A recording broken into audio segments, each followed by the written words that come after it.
A partir de este año 2022, los pensionistas vascos y navarros recibirán cada año una transferencia de casi 4.000 euros a costa del resto de españoles. ¿Por qué razón? Veámoslo. Soy un firme defensor de la descentralización fiscal, pero de la descentralización fiscal sin trampas.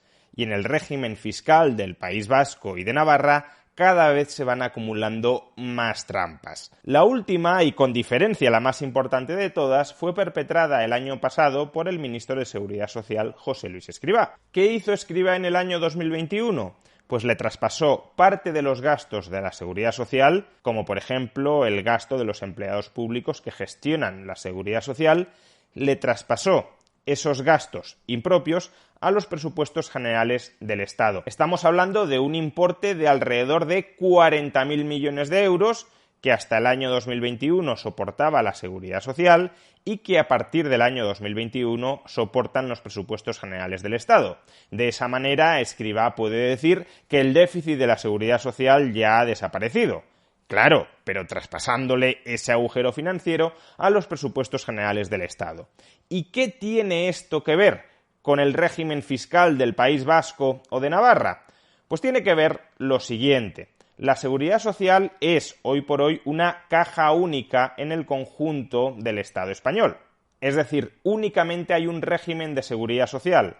Todos los ciudadanos españoles, incluyendo vascos y navarros, pagan con sus cotizaciones sociales la Seguridad Social y reciben con las pensiones los gastos de la Seguridad Social.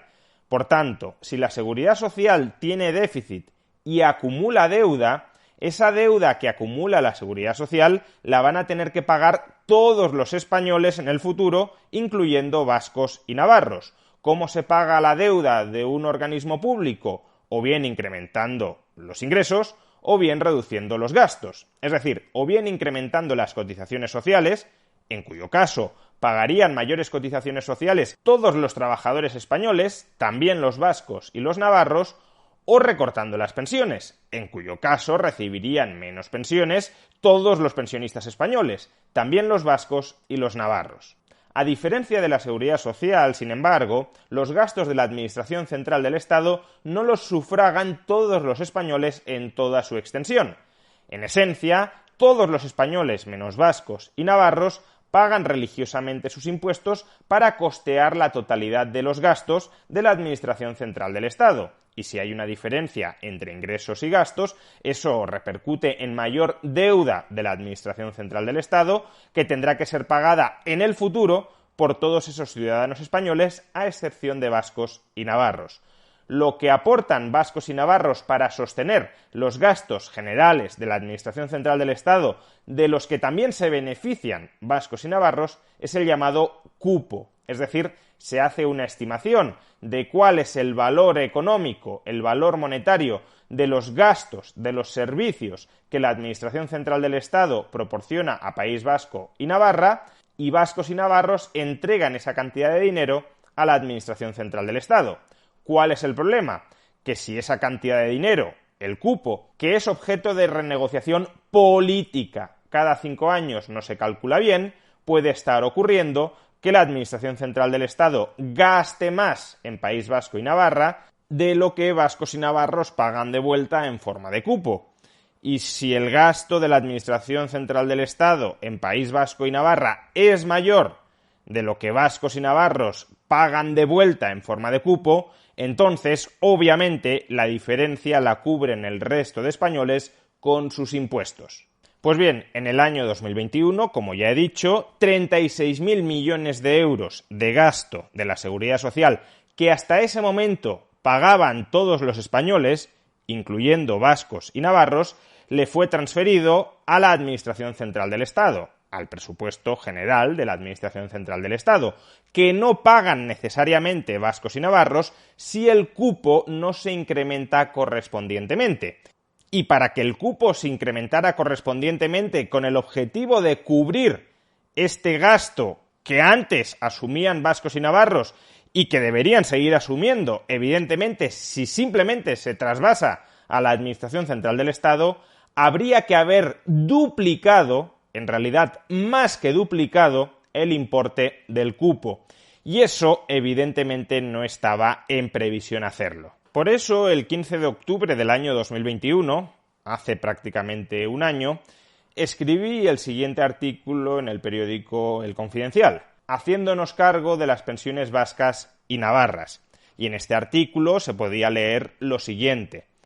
Los presupuestos generales del Estado, a través de los cuales se canalizan 36.300 millones de euros a la Seguridad Social, no son sufragados por los contribuyentes vascos y navarros, salvo a través del cupo, cuya cuantía apenas será objeto de revisión en función de esta transferencia extra, de modo que serán los contribuyentes del resto de España quienes eximirán a los pensionistas vascos y navarros de su parte proporcional del recorte o a los cotizantes vascos y navarros de su parte proporcional en la subida de las cotizaciones. Se trata, pues, de un subsidio puro y sin otra razón de ser que la compra de apoyos electorales en el Congreso. ¿De cuánto dinero estamos hablando? Actualmente hay en España 9,9 millones de pensionistas, 566.000 en el País Vasco y 140.000 en Navarra, de modo que si hubiese que distribuir entre todos ellos el agujero de 36.300 millones de euros, hablaríamos de un tijeretazo medio de unos 3.670 euros por pensionista y año, por tanto 2.100 millones de euros para el País Vasco y 500 millones para Navarra. O alternativamente, en España hay 19,4 millones de cotizantes, 960.000 en el País Vasco y 290.000 en Navarra, de modo que si distribuyéramos el agujero entre todos ellos, el rejonazo medio por cotizante sería de 1.870 euros, por tanto, unos 1.800 millones de euros para el País Vasco y unos 540 millones de euros para Navarra. Teniendo en cuenta que el cupo vasco ronda los 1.400 millones de euros y el cupo navarro los 500 millones de euros, podemos hacernos una idea de la magnitud de este regalo a costa de los contribuyentes del resto de España. En esencia, se les devuelve todo lo aportado por el cupo más un extra. Descentralización fiscal sí, pero sin subsidios cruzados que penalicen políticamente a aquellos contribuyentes no alineados con el proyecto político del gobierno central de turno. Como os podéis imaginar, este artículo no gustó demasiado al Ministerio de Seguridad Social y el mismo día en que se publicó me escribieron a través de WhatsApp para, más o menos, afearme lo que había escrito, lo que había publicado. En esencia me decían que el cupo se calcula cada 5 años, que en el año 2022 tocaba renegociar el cupo para el periodo 2022-2026 y que si las transferencias efectivas a País Vasco y Navarra se incrementaban a través de los presupuestos, como estaba sucediendo, entonces el cupo se revisaría al alza, que no podía hacer juicios de valor en el año 2021 de que no se había incrementado el cupo en el año 2022, cuando eso todavía no había sido objeto de negociación. Básicamente lo que me remitieron por WhatsApp fue lo siguiente. Te escribo porque tengo entendido que no es como comentas en tu columna de hoy el tema de la transferencia a la Seguridad Social y el efecto en País Vasco y Navarra. Los territorios forales sí soportan la parte correspondiente de esas transferencias. El cálculo del cupo contempla el coste de las competencias estatales en materia de pensiones, en este caso las pensiones contributivas. El cupo evoluciona en función de un índice de actualización para el quinquenio vigente, según establece la normativa reguladora del cupo y aportación. Cuando se renueve el quinquenio, es decir, en el año 2022, se tendrán en cuenta, como hasta ahora, los créditos destinados a financiar la prestación de los servicios en los que el Estado es competente que figuren en los presupuestos generales del Estado del año base. En resumen, ellos pagan en el cupo un porcentaje de todos los gastos del Estado, incluidas las transferencias. Si éstas aumentan, ellos pagan más, pagan la parte proporcional, pero su parte correspondiente sobre las transferencias de la Seguridad Social rondará los 2.000 millones de euros en el País Vasco y los 500 millones de euros en Navarra, y no es verosímil que el cupo se revise al alza en esa medida. Implicaría más que duplicarlo. Me creo que vaya a haber una revisión al alza, pero no de esa magnitud ni remotamente. Y ellos me contestaron, eso ya es opinión. A lo que añadí, bueno, que no se va a duplicar el cupo creo que es algo obvio. Pues bien, esto que el año pasado era opinión, ayer se convirtió en noticia. El cupo del País Vasco en el año 2021, antes de la renegociación quinquenal que concluyó ayer, fue de 1.403 millones de euros. Para que el País Vasco siguiera haciéndose cargo de aquellos gastos de la Seguridad Social que hasta el año 2021 también asumían, también compartían junto con el resto de españoles y que ahora se trasvasaban a gastos de la Administración Central del Estado, el cupo debería haber aumentado desde 1.403 millones de euros hasta 3.000 millones de euros aproximadamente. Pues bien, el cupo pactado para el año 2022 ha sido de 1.472 millones de euros.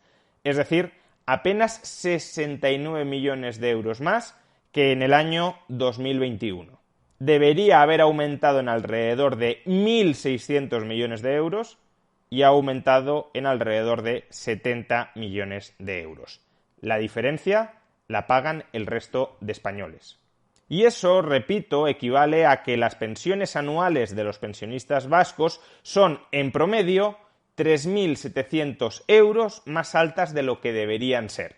El conjunto de españoles le transfiere a cada pensionista vasco una media de 3.700 euros cada año. Y la culpa de esto, si bien es compartida por todo el gobierno y por todo el grupo parlamentario de PSOE y de Unidas Podemos, y por supuesto del PNV, pero el PNV que va a pactar, cuanto más dinero le den, tanto mejor. La culpa, si bien es de todo el gobierno y de todo el grupo parlamentario, es especialmente de dos ministros. Por un lado, el ministro de Seguridad Social, José Luis Escrivá, que para maquillar el agujero real de las pensiones en España transfirió casi 40.000 millones de euros de gasto de la Seguridad Social a la Administración Central del Estado, y por otro lado, de María Jesús Montero, ministra de Hacienda, que en su negociación con el País Vasco no ha tenido en cuenta estas transferencias extra para recalcular el cupo. Si bien he de decir que es más culpable Escrivá que Montero de lo que ha sucedido, dado que la ley en función de la cual se calcula el cupo tampoco permite hacer virguerías a la hora de incrementarlo sobremanera. Por tanto, no se tendrían que haber cebado los gastos del presupuesto general del Estado a costa de reducir los gastos de la Seguridad Social, sabiendo que ello implicaría que vascos y navarros dejarían de hacerse cargo del gasto de la Seguridad Social del que hasta el momento se hacían cargo, y ese agujero pasarían a cubrirlo el resto de españoles sin la contribución de vascos y de navarros. Autonomía y competencia fiscal, sí, radicalmente sí. Ahora bien, esto no es un caso en realidad de autonomía fiscal, sino de heteronomía fiscal. ¿Por qué razón? Pues porque el País Vasco no es solo autónomo fiscalmente frente al resto de España, sino que también parasita fiscalmente al resto de España y, por tanto, el resto de España no es fiscalmente autónoma frente al País Vasco, sino que es dependiente, está subordinada fiscalmente frente al País Vasco. Y tan ciudadanos deberían ser los vascos para disfrutar de autonomía fiscal como el resto de españoles.